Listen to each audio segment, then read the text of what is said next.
Good morning, good afternoon, and good evening to everybody joining us today. In just a few minutes, we'll get started, but first, I want to cover some housekeeping items for today's webinar. Everybody joining has been muted except our presenters. So if you do have a question, please ask it in the question window of GoToWebinar. And since we're doing an AMA today, we're hoping for a lot of questions. We'll try to get to every question asked, either individually or after the Q&A session at the end. Once the presentation begins, sometimes people have issues seeing the screen or the slides advanced if we are sharing any. But if that happens to you, just close the webinar and then rejoin, and that usually fixes things. We are recording today's webinar, and we'll share the link with you after our time ends today. So it takes a few days when it becomes available, so just be patient, and we'll let you know when it's online and posted to YouTube.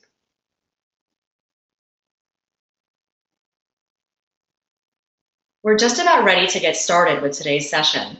Ask the Einstein Platform team anything. So joining us today, we have Zineb Laraki, who's a manager of Einstein, and she's with product management here at Salesforce. And you might have seen her in person or on video sessions after Dreamforce talking about Einstein when she discussed services and some customer use cases. Today, we also have joining us Michael Machado, who is the director of Einstein in product management, and he's also with Salesforce. Similarly to Zineb, he's hosted a few sessions at Dreamforce that just happened late last year and provided an overview of Einstein Platform Services. Finally, we have René calling in from Germany, and he is our senior developer evangelist. René Winkelmeyer is with Salesforce, and you might have seen him most recently at the developer keynote with the demo with Srini, Leah, Zane, and others. So he was there, and he'll also be speaking at February 16th in Germany. So before we get started, because this is a Salesforce presentation, even though it's an AMA, I wanted to share with you, if we go to the next slide, we do have to have the forward-looking statement. So while we will be talking about a lot of different aspects of Einstein, we might be referring to unreleased services or features that are referenced in this or other presentations. Do keep in mind that you need to base your purchase decisions upon features that are currently available. And so with that in mind, I think we can get started with the AMA, but if you haven't already, or if you haven't seen us, check us out on Salesforce Developers. Of course, we do have that chat window, and if we haven't gotten to your question, just keep an eye out on these channels where we hope to can answer everybody's questions and comments. So with that, the first question is, what the heck is Einstein? And so I think the Einstein product owners, you might be getting this question a lot. So I'm really curious to see what you're going to say. Great. Thank you for the introduction. This is Michael Machado speaking. I'll give you guys a quick overview of Einstein and then try to jump into the actual Einstein Platform Services as well. Hopefully you've heard of Einstein. It was a big announcement 2 Dreamforces ago, and we've seen a ton of momentum over the past year plus since our launch. You can think of Einstein really as a way that Salesforce is embedding intelligence into every cloud and application that our Salesforce customers use. Some of these are out-of-the-box features that are just turned on, like lead scoring, forecasting, for instance, where really the end consumer is being able to see the insights through the natural experience of leveraging the applications they use daily. As we get a little bit more advanced, we're starting to develop and expose a lot of the technology that is being leveraged for Einstein as developer tools, in a way letting you dog food the same technology that we are exposing to our end users. So as you think about Einstein Platform Services, and specifically Einstein.ai services, Einstein Vision and Einstein Language, we're giving you the ability to really understand unstructured data and embed that technology into your own applications through our APIs. So you can think of unstructured data as unstructured text. This could be the form of emails, case descriptions, notes about different custom objects that you have in Salesforce, images, being able to be pipe images in, and the unstructured data being analyzed for structured inputs into Salesforce. And then audio and voice is a great new, you're seeing a lot of new devices allowing users to provide audio into your applications. And we're going to be continuing to develop new features that allow you to leverage audio as an unstructured input into Salesforce. So how's that? Go ahead. The way we have done that is through two family products as part of the Einstein Platform Services, so Einstein Language and Einstein Vision. And these are APIs that you can sign up for on Einstein.ai and begin training your own models, leveraging our pre-trained models to start developing net new applications or application extensions of Salesforce that embed this deep learning technology and the ability to understand unstructured data, whether that be for unstructured text or unstructured images. So Einstein Sentiment gives you that ability to read a document and classify it or categorize it in a way as positive, negative, or neutral. Einstein Intent takes that one step further and really allows you to do customization across your output. So instead of, if you can think of Einstein Sentiment as labeling unstructured text as positive, negative, or neutral, Einstein Intent allows you to define those labels. So you can define it as product categories or departments within your organization that you want to push new service cases to. Einstein Intent really gives you the flexibility to build custom models on top of that. As we look into Einstein Vision, we have Einstein Object Detection, which gives you a little bit more granularity than image classification. So if image classification allows you to send an image in and output in, so output what product it is, what the scene of the image is, what the main subject of the image is. Einstein Object Detection allows you to actually have multiple objects recognized, understand their size relative to other objects in the photo, where they are in location in the photo, and then classify them or categorize them by SKU or by the actual image you're looking at. So two different technologies being available in the Einstein Vision and Einstein Language family. And we'll have more and more technology being delivered through these platform services. Cool, thank you. So I think the next question that I'm seeing here is, what's better for signing up? There's two options for people to sign up for Einstein. Is it Salesforce Platform or Heroku? Yeah, so people can sign up. You can go to Einstein.ai and you can authenticate through Salesforce or Heroku. There's no difference in terms of functionality for what you get, whether you sign up through Salesforce or Heroku. It really depends on your use case. If you're going to be integrating this with a Salesforce workflow, then it makes more sense to sign up using your Salesforce accounts. If you're going to be developing an app on Heroku and integrating these services with the application, then it makes more sense to use Heroku. In terms of purchasing, if you're signing up through Salesforce, you'll ask your Salesforce AE, and then on Heroku you can purchase through the add-on market, so or through your AE. But really, in terms of functionality, there's no difference. Okay, thanks, Zineb. This is an interesting question here. What's the best use case you've seen so far for language? And I think Michael is probably the one to answer this one. Great, yeah. So we've seen a tremendous amount of adoption for Einstein Language and really getting excited about some of the use cases. I really think artificial intelligence in general is best deployed in a way that feels really natural to the end user and automates a workflow. So you're really not changing a lot, but you're actually improving your operations or improving the user experience. So with that, I think there's three that really pops out to me. One, just taking like survey data, for instance, where someone typically has unstructured data that comes in through a survey. Tell us what your experience was like, or tell us ways to improve our service. Using Einstein Sentiment to potentially understand if it's a positive or negative review, and then Einstein Intent to make sure it's routed to the right person who would want to understand that feedback. So I think survey analysis, fits very much into the mold of CRM type use cases for marketing, and is a great use case for service. A lot of customers have been using this to try to automate work order generation. So understanding the service case and being able to route it to the best person to handle that issue based on historical performance.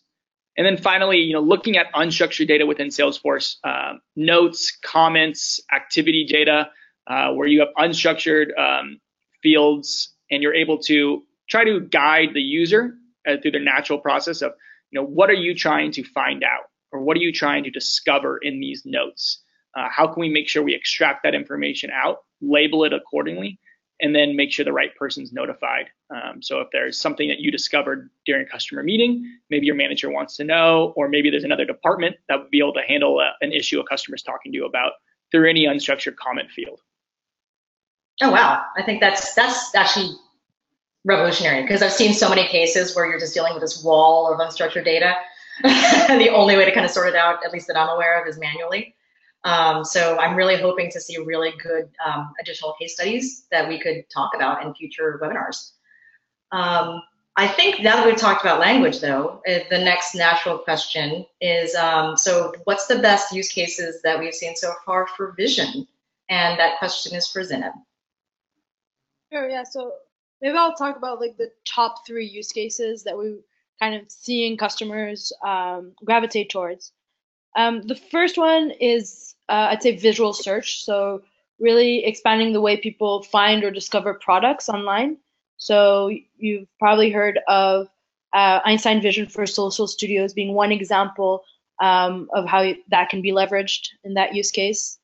Another main one that we're seeing a lot of customers look into is product identification. So really understanding products, identifying products in the images to streamline sales or services. Another example of a cloud that's integrated Einstein Vision for that for product identification is field service. So they've integrated Einstein Vision to be able to have their field service reps that are out in the field be able to take pictures of parts, for example, and have those automatically identified and use that for reordering or if they're defective parts, etc. So that's another big use case. And then another one that's been getting a lot of interest from customers is the CPG use case for object detection. So consumer good companies using object detection to do on-shelf availability or share of shelf or planogram compliance. So once again, really being able to just leverage the image to understand what is going on and streamline workflows or increase sales. Wow, there's a lot going on there, huh? I think just the social studio dimension alone is something that a lot of people will just immediately grab onto. I mean, just one example that I think people are talking about is retailers. I think you've probably been seeing a lot of that, right? Just people taking pictures in stores and such. Yeah, exactly. So there's we've seen a lot of that, and then there's also some creative use cases that come up as well. And so there's a lot of opportunity with computer vision. So we're excited to see what else people that are logged in today might come up with. So yeah.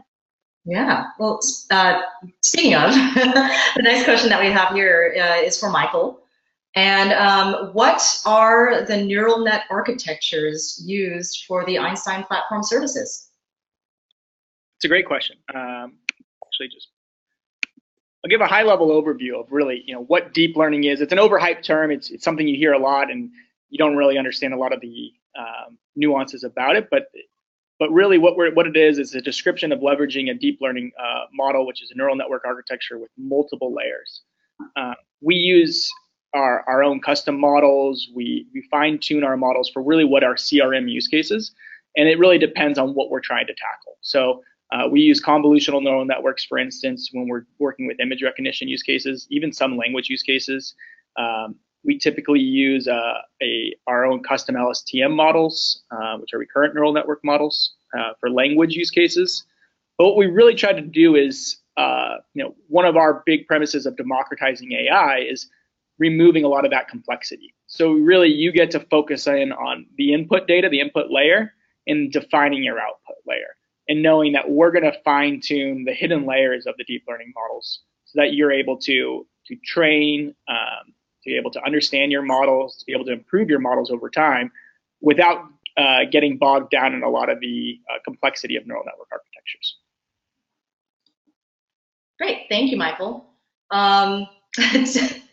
To change gears entirely, the next question I'm seeing here is for René. And if you remember in the beginning when I introduced René, I mentioned that he was also driving the demo for the developer keynote.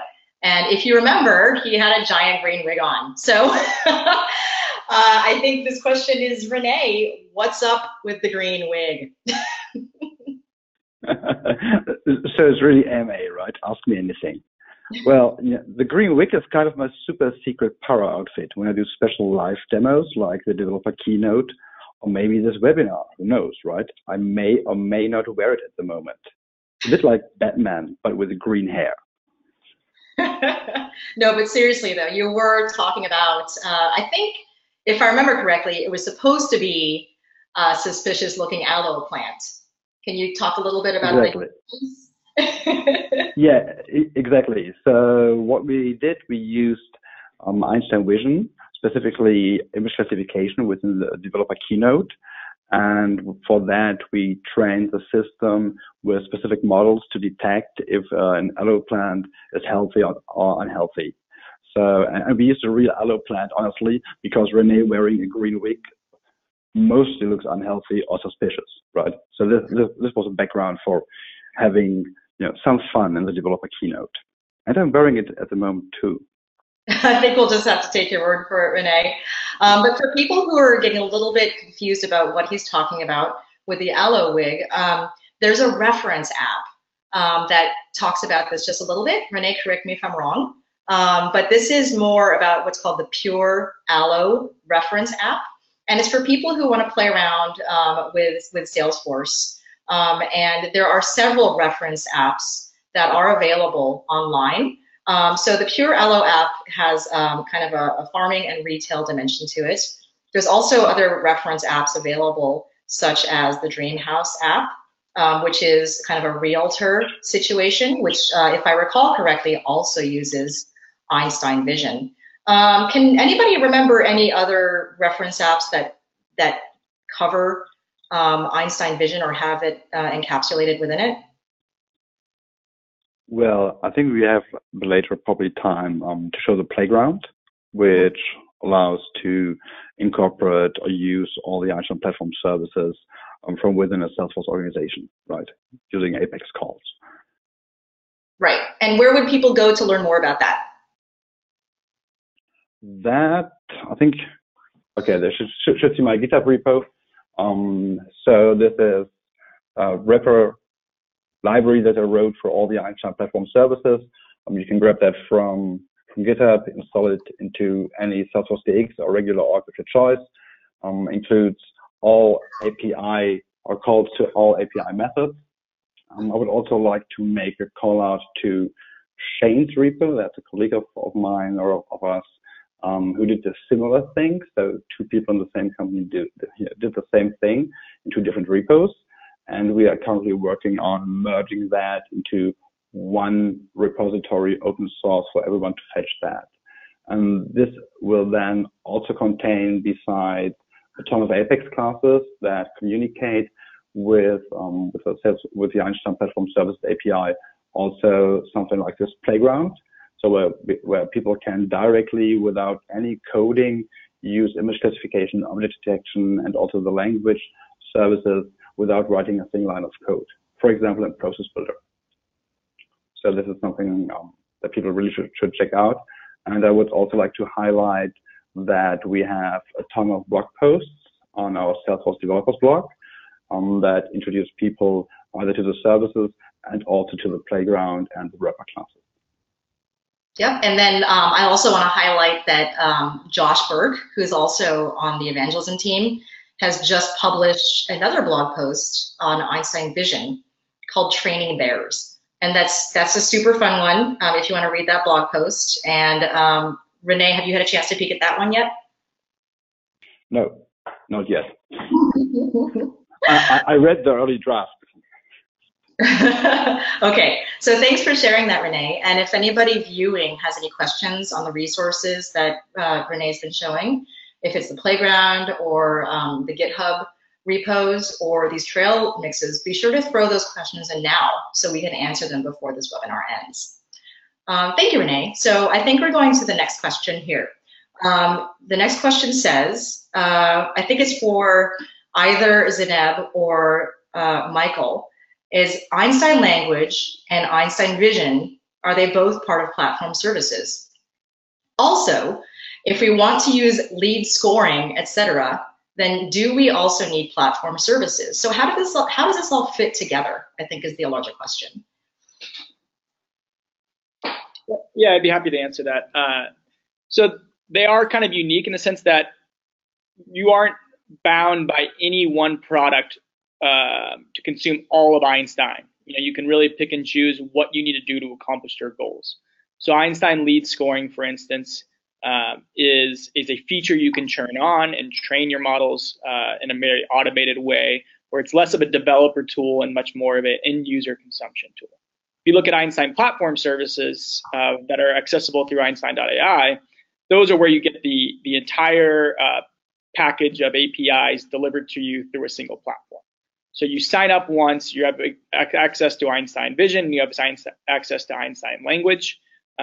You have a free account that you can train as many models as you want. You can upload as much data as you want. You can test your models, retrain, really give you a ton of flexibility until you start actually putting it into production and doing thousands and thousands of calls on a monthly basis. You're able to use that for free.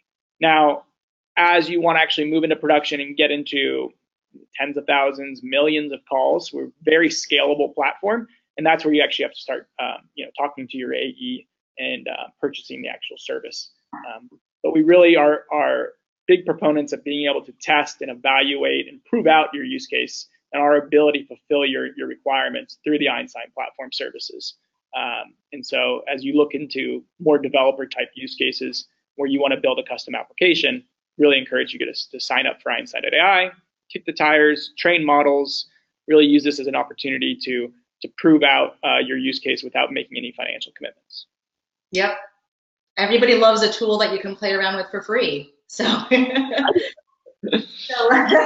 so just to be very clear, Michael, here, when we do provide this, it's not like hampered in any way, right? People are playing with kind of the full power of the AI, of the Einstein tool.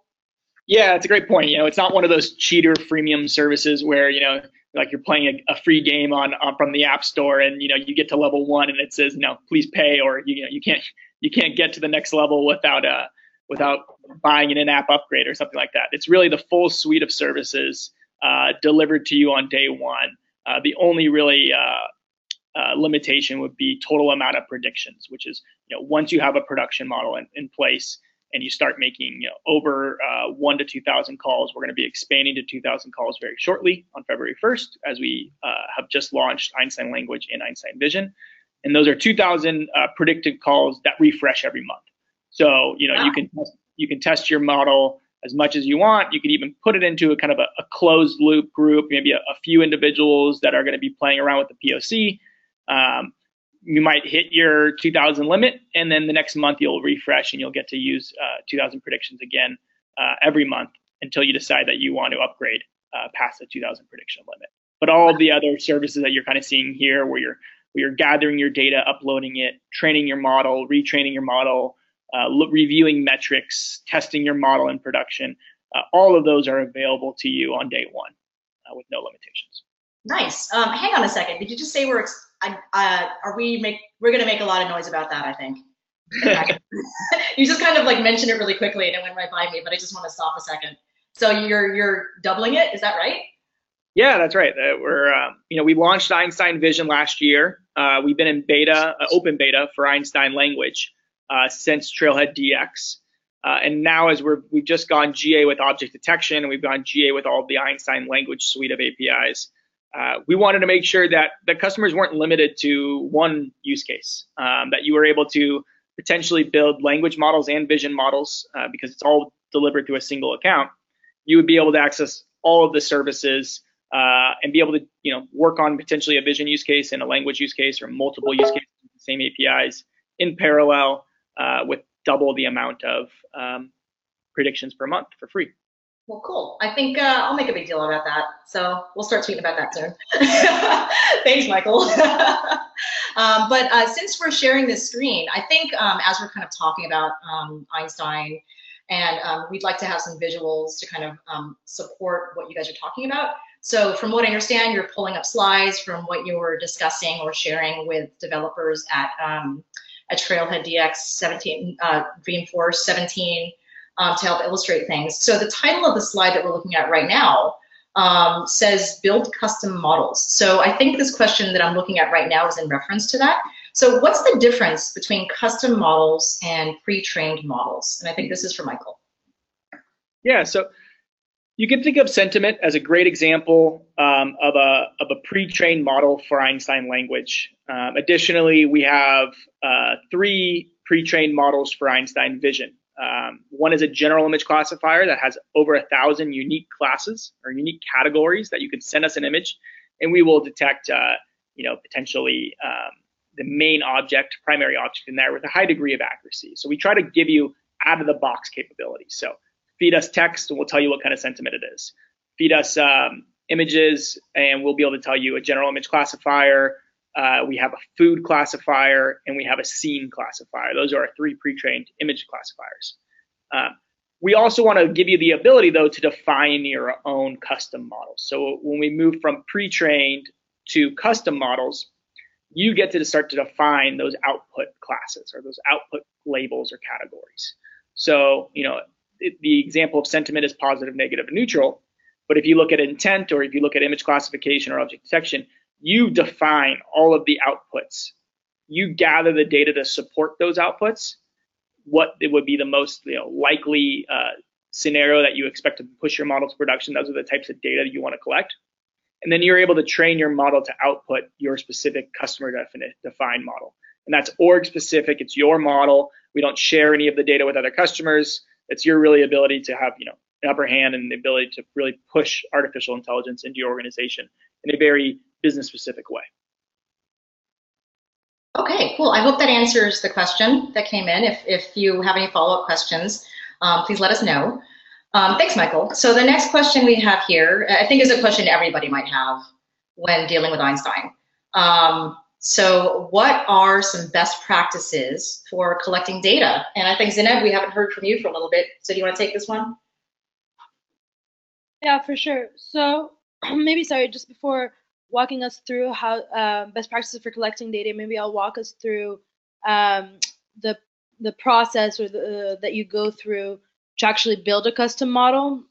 So which Michael was referring to. So we have both pre-trained models, which you don't go through this process right here, but to build custom models, it's actually really straightforward. You first define your classes. So for language, for intent, for example, you could define your classes as this is a shipping use case, billing, or product.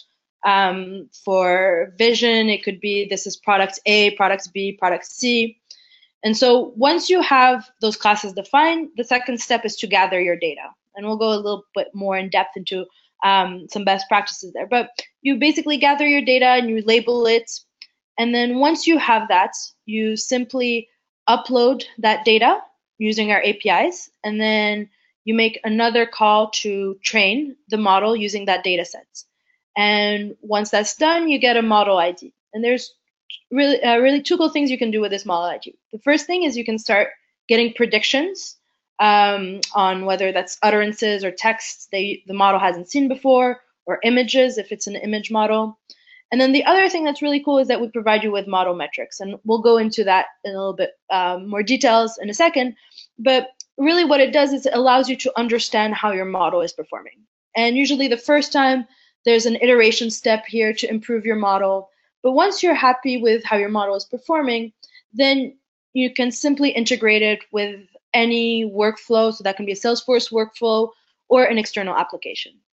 So really this process that you go through to build your custom model. So let's look at best practices for data collection. So in general, we say, you know, about 200 to 500 examples per label. This is really to kind of get started for a POC.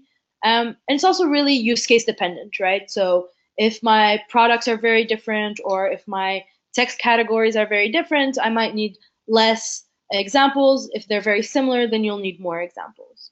The other thing to keep in mind is that in general, you want to have a similar number of examples per label, as well as a wide variety of examples, to make sure that for each label, you're covering the breadth of examples that you might be getting when you're going to be using your model in production. Something else you might want to consider is a negative label or negative. So for example, if I'm creating a model that's going to recognize if it's, it's going to recognize tables and chairs, but, people might end up taking pictures of something else, and you don't want your model to, predict it only as tables and chairs, then you'd add a negative data set so that it would be able to say other, for example. And we actually have we have a negative label that you can use to augment your data set for vision. And then the other thing is really just to get started. It's easier than it seems. So, just go for it, start trying things out, and you'll notice that you start getting, really good results very early on, and so encouraging. And so just have fun and get started, really. Cool, thanks, Zineb. I have another question here. It might be the same kind of question, but I'll leave it for you both to answer. So what are some best practices when I label my data? Because it looks like you're talking a lot about labeling here. Yeah, I'll shine some light on that. I don't think I have a specific, so let me give it a quick look. But yeah, I think the best thing to think about is, what we're doing is supervised learning. So you are the supervisor for the model. You're in charge of ensuring that you have a quality data set, that data collection process that Zineb just outlined. But then you're also, making sure that it's labeled correctly. So depending on your use case, you might be able to leverage crowdsourcing to do labeling, or you might have to do some manual labeling yourself. We've tried to make this as simple as possible. So you'll see, you can work from an Excel sheet to create a CSV, or a Google Doc to create a CSV. You can, if you're doing a language labeling task, you can very easily just collect your images into folders and label the folder as what you would like the model to output. If you're doing an image recognition task, the old cliche is, garbage in, garbage out. So it is important to really focus in on not only the data collection, but the data labeling, that you're labeling it in a smart way. And then I always think to start simple. As Zineb said, it's it's easier just to get started, and the best way to move forward is to find 5 classes that you want, 5 labels that you want the model to output. Collect maybe 50 examples just to understand, how hard is this task that I'm doing. Train your model, evaluate your model, and then consider, adding more data in and labeling that data accordingly to support it. And we have a ton of, as you start to evaluate your model, there's a ton you can do to collect and label new data to support improvements in your model performance. Wow, okay, thanks. There was a lot more going on there with that additional question of what are best practices when I label my data. So thank you, Michael. And the next question here is, can I use Einstein with any external source? So I think it's kind of a broad question, something like a custom API. René, do you have any thoughts on that? So technically, you can use the Einstein Platform Services, with any data source. The thing is that you have to pull out the data of the data source, like, for example, text for language intent, and then provide that or feed the Einstein Platform Services using our API calls, right? So there are no built-in data connectors to any external services. You have to call the APIs, and with that, for example, to upload the data set. Right. So I think this is also a really good time to pause and mention the fact that we're talking about Einstein, Salesforce Einstein. We're focusing on Einstein language and vision with Michael and Zineb and René, but there's also a tool called Einstein Analytics that we got. So René, do you want to describe that really quickly? Well, Einstein Analytics is a dedicated offering that we have, which allows to analyze, large sets of data, for charting, for reporting, for predictive forecasting, and there we have built-in connectors. An example for external sources like a Postgre database or a MySQL database, and so forth. Right. So I think that's less development related. Right. So yeah, just to keep in mind, like as you're researching the right tools for you to be using regarding Einstein, there are these kind of different variants available to make the best app for your business needs. So thanks, René. Is there anything else you want to mention before we go to the next one? Nope. Okay, thanks. So the next question we've got here is, I want to get started with Einstein. What should I do if I have no data, but I want to start with Einstein? Go ahead. I was going to say the old cold start problem. Z, do you want to answer? Yeah, for sure. I can take that one.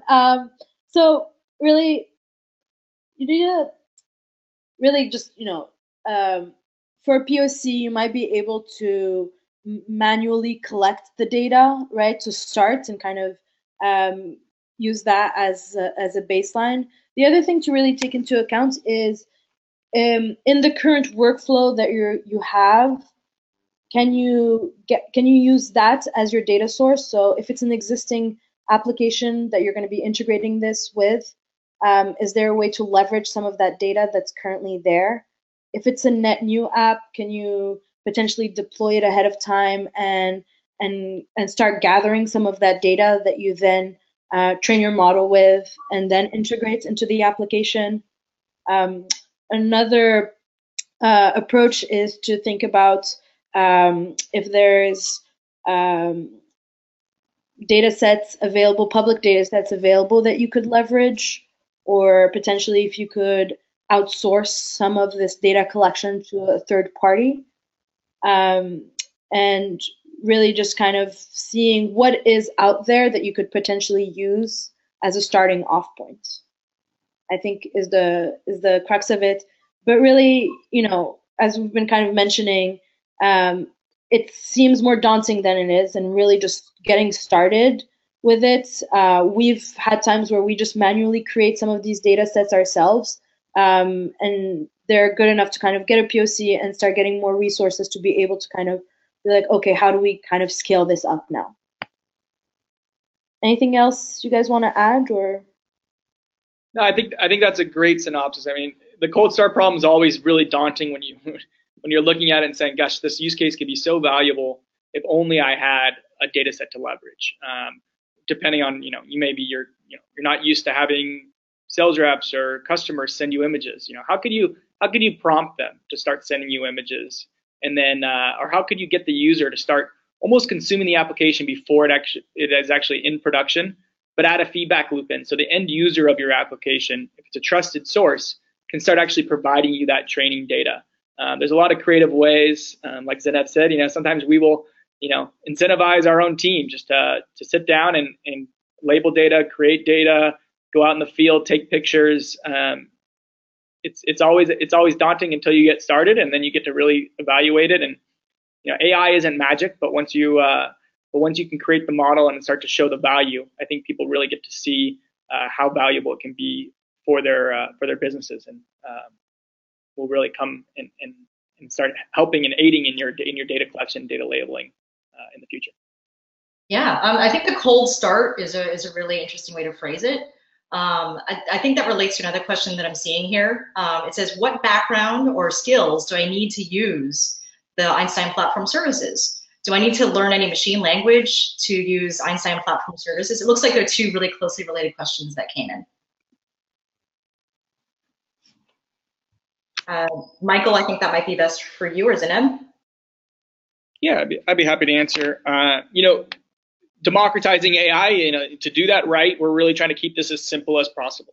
So it's always smart to think about, best practices and how you can get more familiar. And our documentation does a great job. So if you go to Einstein.ai and you click documentation in the top right corner, you'll get linked to the Einstein Vision and Einstein Language docs, which do try to do our best to guide you through it. We also provide a forum online for all of our free tier customers to ask questions. Our engineers are on there, our product managers are on there, our developer evangelists are on there. I see René answering questions all the time.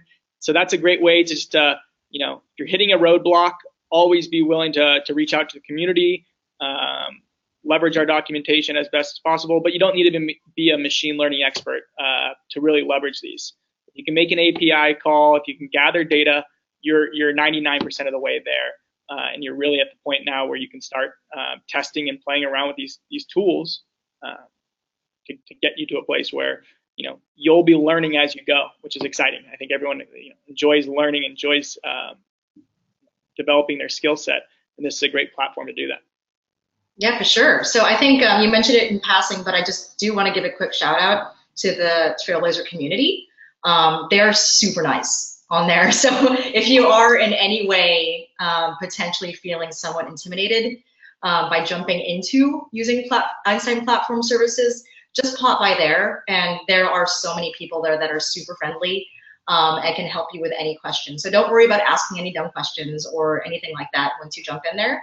The Trailblazer hoodies are earned by people who are really engaged and are just wanting to help people learn. So just go there and not only just use the Trailhead modules that are online, but you can find at any time of the day, you can find people online via that forum to help you out. So thanks for that, Michael. And that was actually an additional point I didn't make, which is the Trailhead modules that are online. Those are a huge resource to kind of do a step-by-step walkthrough. We have a few already available. We've got more on our roadmap to be released this year. So it's a great way to kind of do continued development. Even if you've already used the platform, go back, run through a Trailhead again, and see how easy it is. Yep, because you guys are always evolving the product with every release. So I hope to hear more about it in the upcoming Spring 18 Release Readiness Live webinar that we'll be having in a couple weeks. So thanks for that. Let's jump to the next question. So what do I do once I've collected and labeled my data? Great. I'll kind of keep this quick because we've talked about this a few times, but see, once you've gathered your data, you've labeled your data, you're really at the training process step now. So you want to make the API call to train your model. And then as Zineb pointed out pretty clearly is you've got really two options now. You can start testing the model on your own, but what we also do is we hold back 10 to 20% of your data from training. So the model's never actually seen that data, but once training is completed, we test it, and you don't get charged for predictions in that phase, but we're going to test on that 20% or 10% of that data to evaluate your model and give you metrics to understand your model. And that way you can figure out what stage am I at in the sort of the lifespan of this model? Is it still very POC early? What accuracy numbers do I need to be able to push to production? What classes, what labels, categories need to be improved in order for me to meet my goals and standards for this model? Okay, great. Thank you, Michael. Here's a question about working with Einstein Language and Demo Org. So the question is, how do I try Einstein Language out in a demo org? And René, you want to grab that one? Sure. So it's basically what I answered before.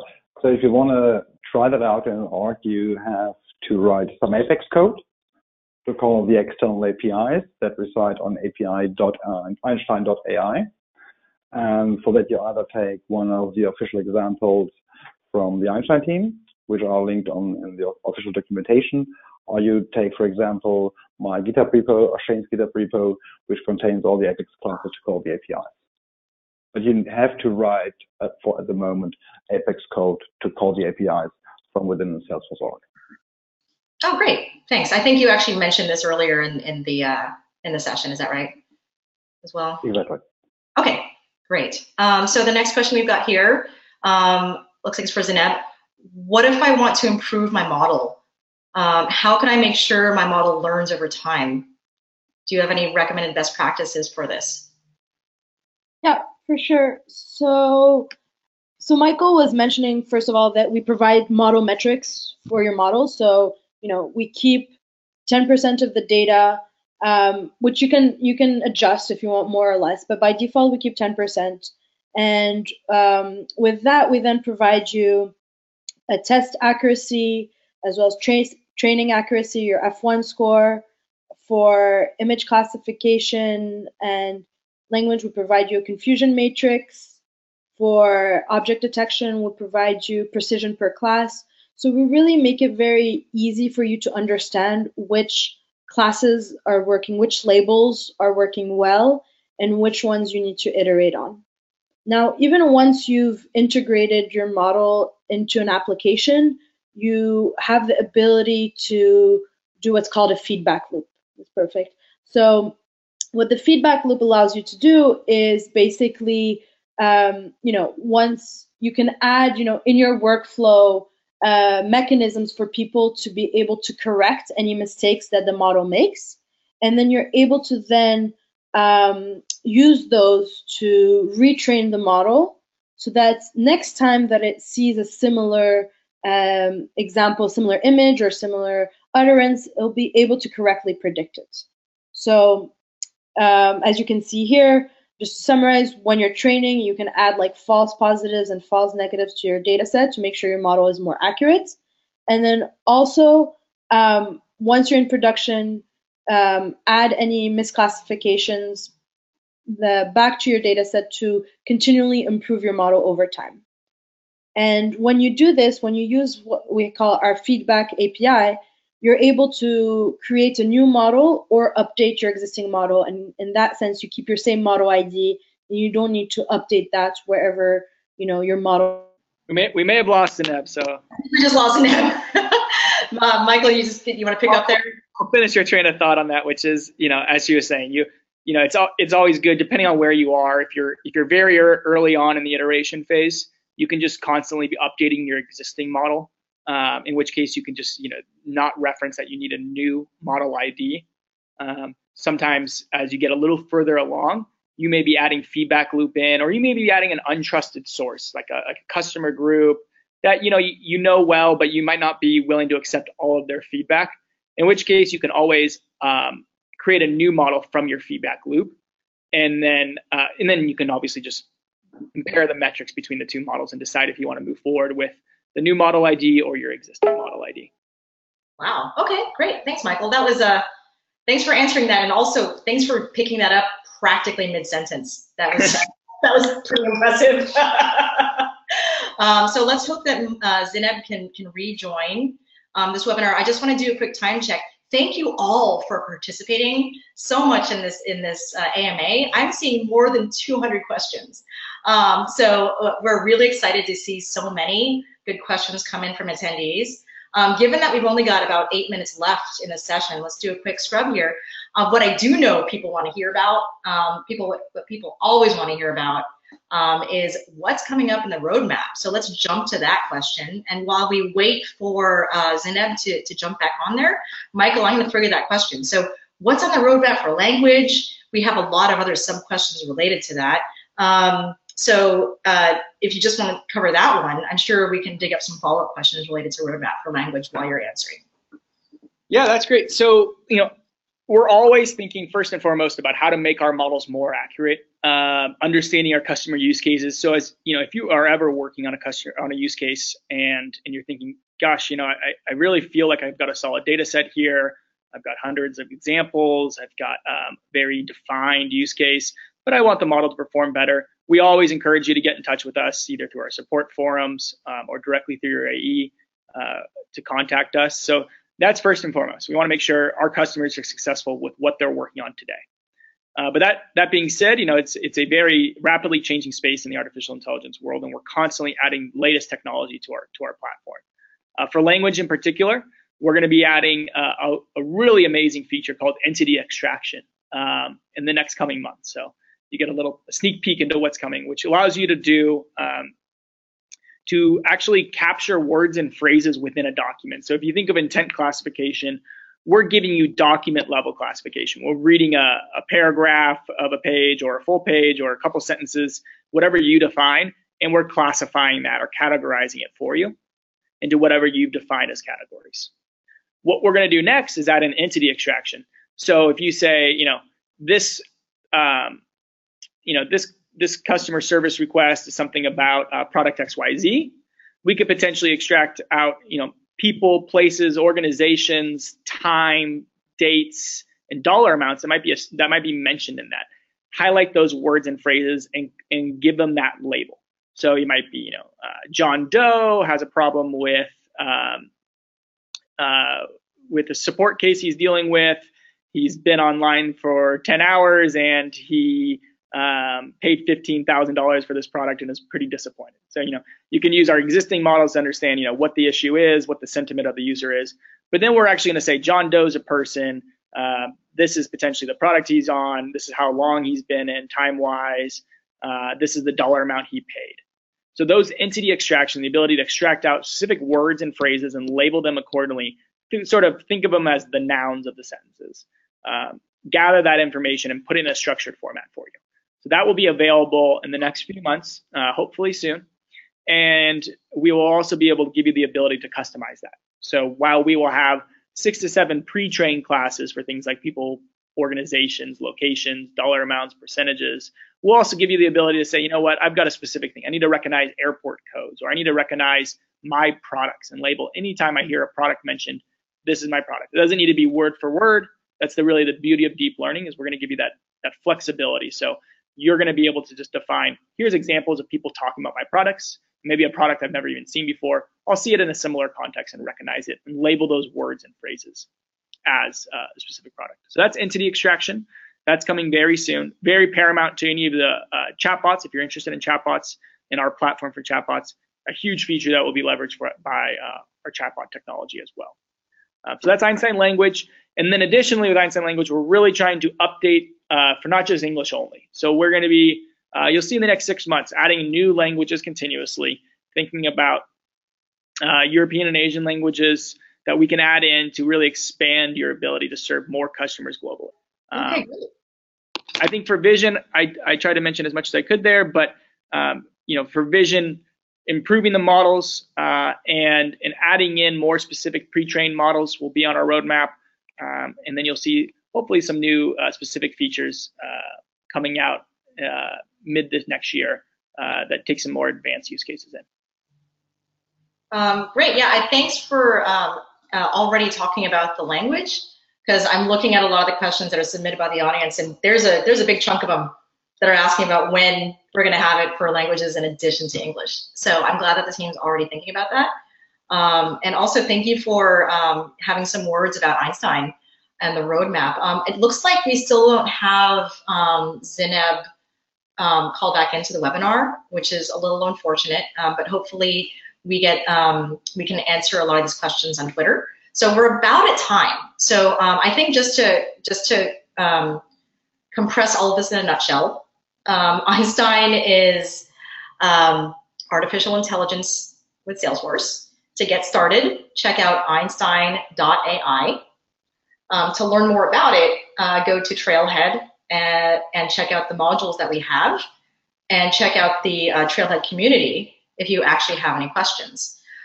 We will be talking more about Salesforce Einstein language and vision APIs in our upcoming Spring 18 release, and we'll also have additional Einstein-focused webinars in the next weeks. So keep an eye on Twitter, and we'll also making a little bit of noise about this via email, so keep an eye on your inbox to register. And if you have specific questions just for Zineb or Michael or René, Michael, can you remind me of your Twitter username? Yeah, it's Michael, and then M-I-C-H-A-E-L, and then letter E as in Edward, Machado, M-A-C-H-A-D-O, all one continuous username at Twitter. Great. Michael E. Machado, and then René's is the very intuitive. Let me see if I can pronounce it. Munzprager. Did I get that right? For an English-speaking person, it wasn't that bad, right? So you say Münzpräger, which is Munzpraeger.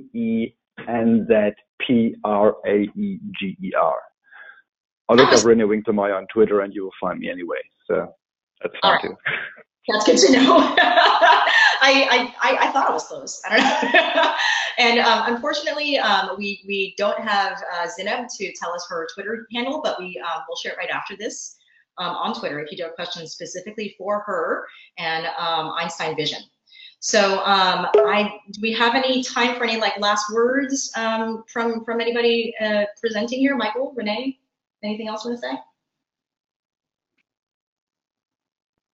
No, I really encourage everyone. Appreciate all the comments that are coming in. We'll try to get to them. Some great ones seen so far.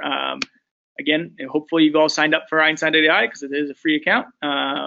Start leveraging that through Salesforce, your account, or Heroku. You do have the whole platform. I saw one question come up that I do want to make sure I get to, which is you do have the whole platform available through Heroku. The Einstein Vision add-on, we're still working on updating the marketing content to ensure it encompasses both Einstein Vision and Einstein Language, but you still do have the full suite of APIs that are visible through the documentation.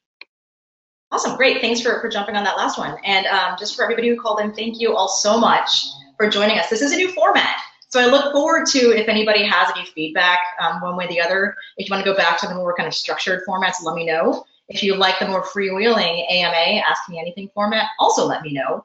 2018 is a brand new year, so let's find something that works super well for all of our Salesforce developers. So thanks again for joining, and have a great day, everybody. Bye.